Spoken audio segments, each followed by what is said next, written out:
അല്ല, ഞാനിപ്പോ ഈ മാർച്ചിന്റെ ഭാഗമായി പാലക്കാട് MP ശ്രീ VK ശ്രീകണ്ഠൻ പറഞ്ഞ സ്ത്രീ വിരുദ്ധ പരാമർശം, ആ സ്ത്രീ വിരുദ്ധ പരാമർശം ഒരു ജനപ്രതിനിധിയുടെ ഭാഗത്തുനിന്ന് വരാൻ പാടില്ലാത്തതാണ്. പിന്നെ പൊതുവെ ശ്രീകണ്ഠൻ കോൺഗ്രസിന്റെ നേതാവായതുകൊണ്ടും കോൺഗ്രസിന്റെ പൊതുസംസ്കാരം സ്ത്രീ വിരുദ്ധതയും സ്ത്രീ പീഡനവുമായതുകൊണ്ടും ശ്രീകണ്ഠനിൽ നിന്ന് അത്തരം വാചകം വന്നത് ഞാൻ അതിശയിക്കുന്നില്ല. പക്ഷേ പാലക്കാടിന്റെ MP ആയി ജനങ്ങൾ തെരഞ്ഞെടുത്ത ശ്രീകണ്ഠൻ സ്ത്രീകളുടെ വസ്ത്രധാരണവുമായി ബന്ധപ്പെട്ട് നടത്തിയ തെറ്റായ പരാമർശം ഖേദം പ്രകടിപ്പിക്കൽ മാത്രമല്ല, സ്ത്രീ സമൂഹത്തോട് മാപ്പ് പറയണം. അന്തസ് ഉള്ള ഒരു ജനപ്രതിനിധിയാണെങ്കിൽ അദ്ദേഹത്തിന് വോട്ട് ചെയ്ത ആയിരക്കണക്കിന് സ്ത്രീകളുണ്ടാവും.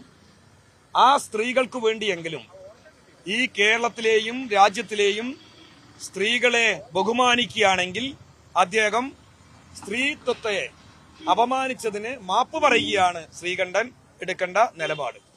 ഈ രാഹുൽ മാങ്കൂട്ടത്തിനെതിരെ ഇപ്പോൾ വേറെ പരാതി കൂടി വന്നിട്ടുണ്ട്. കോൺഗ്രസിൽ തന്നെ ഒരു MP-യുടെയും ഒരു മുതിർന്ന നേതാവിന്റെയും മകളാണ് നൽകിയത്. വിവാഹ വാഗ്ദാനം നൽകി എന്ന തരത്തിലേക്കാണ്, പീഡിപ്പിക്കുന്ന തരത്തിലാണ്. എങ്ങനെ കാണുന്നു ഈ പുതിയ വെളിപ്പെടുത്തലുകളൊക്കെ? നമ്മളിപ്പോ ഈ ആകാശത്തുകൂടി വരുന്ന കാര്യങ്ങളെ കുറിച്ചെല്ലാം പ്രതികരിക്കേണ്ട ഒരു കാര്യമില്ല എന്നാ തോന്നുന്നത്. കാരണം ഒരു MP, മുൻ MP, അവരുടെ മകൾ എന്നൊക്കെ പറയുമ്പോൾ നമ്മൾ ഈ പീഡകനെ മാത്രം എന്താ പറയുക, അവന്റെ വൃത്തികേടുകളും അവൻ ചെയ്തിട്ടുള്ള സ്ത്രീ പീഡനങ്ങളെല്ലാം പൊതുസമൂഹം ഇപ്പോ കൂടുതൽ അറിഞ്ഞുകൊണ്ടിരിക്കുകയാണല്ലോ. ഇതിന്റെ ഒരു മറുവശമുണ്ട്, നമ്മൾ അതുകൂടി മനസ്സിലാക്കണം. ഇതിന്റെ മറുവശം എന്ന് പറയുന്നത് ഈ പറയുന്ന മുൻ MP എന്ന് പറഞ്ഞില്ല, മുൻ MP ആണെങ്കിലും മുൻ MP-യുടെ മകളാണെങ്കിലും ഇവർക്കെല്ലാം ഒരു കുടുംബപരമായ ജീവിതമുള്ളതാണ്. നമ്മൾ അതുകൂടി ആലോചിക്കണം. മനുഷ്യത്വപരമായി ഇത്തരം കാര്യങ്ങൾ ആലോചിച്ചു കൊണ്ടുവേണം അത്തരം കാര്യങ്ങൾ പറയാൻ. തികച്ചും രാഷ്ട്രീയ വിരോധം എന്നുള്ളതിനപ്പുറം ഇത്തരം പരാമർശങ്ങൾ നടത്തുമ്പോൾ അത് കോൺഗ്രസിന്റെ മുൻ MP ആണെങ്കിലും മറ്റാരാണെങ്കിലും അവർക്ക് കൂടി വ്യക്തിജീവിതവും കുടുംബജീവിതവും ഉണ്ട് എന്ന് മനസ്സിലാക്കി ഒരു അഭിപ്രായ പ്രകടനം നടത്തുക എന്നുള്ളതാണ് എന്റെ ഒരു അഭിപ്രായം. അപ്പൊ അതുകൊണ്ട് ആ കാര്യത്തിലേക്ക് ഞാൻ കടക്കുന്നില്ല. ഒരു കാര്യം നമ്മൾ പൊതുവെ മനസ്സിലാക്കേണ്ടതാണ്, രാഹുൽ മാങ്കൂട്ടം എന്ന് പറയുന്ന ഈ യൂത്ത് കോൺഗ്രസിന്റെ സംസ്ഥാന പ്രസിഡന്റായി ഇന്നലെ വരെ ഇരുന്നവൻ ഇന്നലെയും പത്രമാധ്യമങ്ങളോട് ധിക്കാരപരമായും അഹങ്കാരത്തോടുകൂടിയും ദാർഷ്ട്യത്തോടുകൂടിയുമാണ് സംസാരിച്ചത്. വെല്ലുവിളിക്കുകയാണ് ചെയ്തത്. വെല്ലുവിളിക്കുകയാണ് യഥാർത്ഥത്തിൽ അവൻ ചെയ്തത്. മാത്രമല്ല, കോൺഗ്രസിന്റെ നേതൃത്വം മനസ്സിലാക്കേണ്ട ഒരു പ്രധാനപ്പെട്ട കാര്യം, VD സതീശനെയും സണ്ണി ജോസഫിനെയും അവന്റെ കാലിലൊരു രോമത്തിന് പോലും വില കൽപ്പിക്കില്ല എന്നുള്ള പ്രസ്താവനയാണ് മാധ്യമങ്ങളോട് നടത്തിയത്. എന്തുകൊണ്ടാ അയാൾ പറഞ്ഞത്? നിങ്ങൾ ആരും പറഞ്ഞിട്ടല്ല ഞാൻ രാജിവെക്കുന്നത്, എല്ലാ കാര്യങ്ങളെയും ന്യായീകരിച്ചു. എനിക്കെതിരെ പരാതി പറഞ്ഞിട്ടുള്ള യുവനടി എന്റെ വേണ്ടപ്പെട്ട പ്രിയ സുഹൃത്ത് എന്ന് പറഞ്ഞുകൊണ്ട് ന്യായീകരിച്ചു. ഫോൺ സംഭാഷണമെല്ലാം ഇന്നത്തെ കാലഘട്ടത്തിൽ എന്തെല്ലാം സാധിക്കുമെന്ന് പറഞ്ഞ് ന്യായീകരിച്ചു. അത് കഴിഞ്ഞിട്ട് പത്രക്കാര് രാജിവെക്കുന്നുണ്ടോ ചോദിച്ചപ്പോൾ ഇപ്പോ 12:13 ഞാൻ രാജിവെച്ചിട്ടില്ല, എന്നോട് രാജിവെക്കാൻ ആരും പറഞ്ഞിട്ടില്ല എന്ന് പറഞ്ഞുകൊണ്ട് ആ നേതൃത്വത്തെ പോലും വെല്ലുവിളിക്കുന്ന സമീപനമാണ്. എന്തെങ്കിലും ഉളുപ്പുണ്ടെങ്കിൽ KPCCയുടെ പ്രസിഡന്റും പ്രതിപക്ഷ നേതാവും യഥാർത്ഥത്തിൽ ആ കാര്യത്തിൽ ഒരു അഭിപ്രായ പ്രകടനം പൊതുസമൂഹത്തിനോട് നടത്തണം. അല്ലെങ്കിൽ സധൈര്യം മുന്നോട്ട് വന്നിട്ട് പറയണം, ഞങ്ങൾ കൂടി കൽപ്പിച്ചിട്ടാണ്, കോൺഗ്രസിന്റെ തീരുമാനത്തിന്റെ അടിസ്ഥാനത്തിലാണ് യൂത്ത് കോൺഗ്രസിന്റെ പ്രസിഡന്റ് സ്ഥാനത്തിൽ നിന്നും ഇവനെ മാറ്റിയത്. അത് കോൺഗ്രസിന്റെ തീരുമാനമാണ്, ഹൈക്കമാൻഡിന്റെ തീരുമാനമാണ് എന്ന് പറയാൻ സതീശനോ ഷാഫി പറമ്പിലിനോ അതുപോലെ സണ്ണി ജോസഫിനോ ധൈര്യമുണ്ടോ, ആർജവമുണ്ടോ? ഷാഫി പറമ്പിലിന് ആർജവം ഉണ്ടാവില്ല. കാരണം ഇവന്റെ എല്ലാ കൊള്ളരുതായ്മയ്ക്കും കൂടെ നിൽക്കുകയും സഹായിക്കുകയും അതിൽ ഉൾപ്പെടുകയും ചെയ്തിട്ടുണ്ടാകുമെന്ന് തന്നെയാണ് ജനം കരുതുന്നത്. ജനം അങ്ങനെ കരുതുള്ളൂ. എവിടെ പോയാലും ഈ രണ്ട് വിദ്വാൻമാരല്ലാതെ മറ്റാരെയും കാണില്ല. രാഷ്ട്രീയ പ്രവർത്തനം നടത്തി നേതൃത്വത്തിലേക്ക് വന്ന ആളുകളല്ലാത്തതുകൊണ്ട് റീൽസ് നടത്തിയും മാധ്യമ ചർച്ചകളിലൂടെയും ഉയർന്നു വന്ന ഇത്തരത്തിലുള്ള ആളുകൾ ഈ കേരളത്തിന് അപമാനമാണ്. അതുകൊണ്ട് കോൺഗ്രസിന്റെ നേതൃത്വം വ്യക്തമാക്കണം. നിങ്ങൾ പറഞ്ഞിട്ടാണോ ഇവൻ രാജിവെച്ചത്? ഇനി ജനപ്രതിനിധിയായി ഇരിക്കാൻ ധാർമ്മികമായ അവകാശമുണ്ടോ എന്നുകൂടി കോൺഗ്രസിന്റെ നേതൃത്വം വ്യക്തമാക്കണം. രാഹുലിനെ ജില്ലയിൽ ഒരു പരിപാടിയും പങ്കെടുപ്പിക്കില്ല, തടയുന്നാണോ നിലപാട്?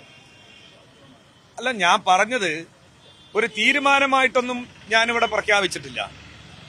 അതായത് അദ്ദേഹത്തിന്റെ ഒരു ഇത്തരം കാര്യങ്ങളിൽ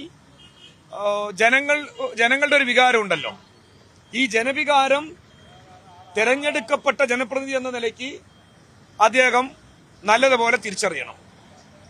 അങ്ങനെ തിരിച്ചറിഞ്ഞ് പൊതുപരിപാടികളിൽ പങ്കെടുത്താൽ നല്ലത്.